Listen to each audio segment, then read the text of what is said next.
Hi, today we're reading Revelation chapter 12. Just the word. Let's go. Now a great sign appeared in heaven, a woman clothed with the sun, with the moon under her feet, and on her head a garland of 12 stars.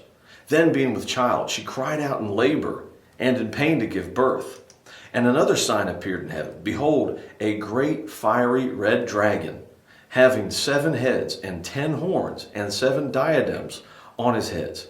His tail drew a third of the stars of heaven and threw them to the earth. And the dragon stood before the woman who was ready to give birth, to devour her child as soon as it was born. She bore a male child who was to rule all the nations with a rod of iron, and her child was caught up to God and his throne. Then the woman fled into the wilderness, where she has a place prepared by God, that they should feed her there 1,260 days. And war broke out in heaven. Michael and his angels fought with the dragon, and the dragon and his angels fought, but they did not prevail, nor was a place found for them in heaven any longer. So the great dragon was cast out, the serpent of old, called the devil and Satan, who deceives the whole world. He was cast to the earth, and his angels were cast out with him.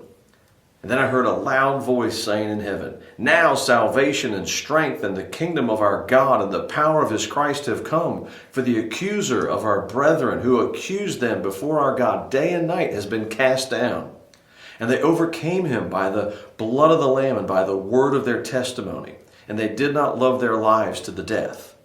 Therefore rejoice, O heavens, and you who dwell in them. Woe to the inhabitants of the earth and the sea, for the devil has come down to you, having great wrath, because he knows that he has a short time. Now, when the dragon saw that he had been cast to the earth, he persecuted the woman who gave birth to the male child. But the woman was given 2 wings of a great eagle, that she might fly into the wilderness to her place, where she is nourished for a time, and times and a half a time, from the presence of the serpent. So the serpent spewed out water out of his mouth like a flood after the woman, that he might cause her to be carried away by the flood. But the earth helped the woman, and the earth opened its mouth and swallowed up the flood which the dragon had spewed out of his mouth. And the dragon was enraged with woman, and he went to make war with the rest of her offspring, who keep the commandments of God and have the testimony of Jesus Christ." That is Revelation chapter 12. I'll see you tomorrow for our next chapter.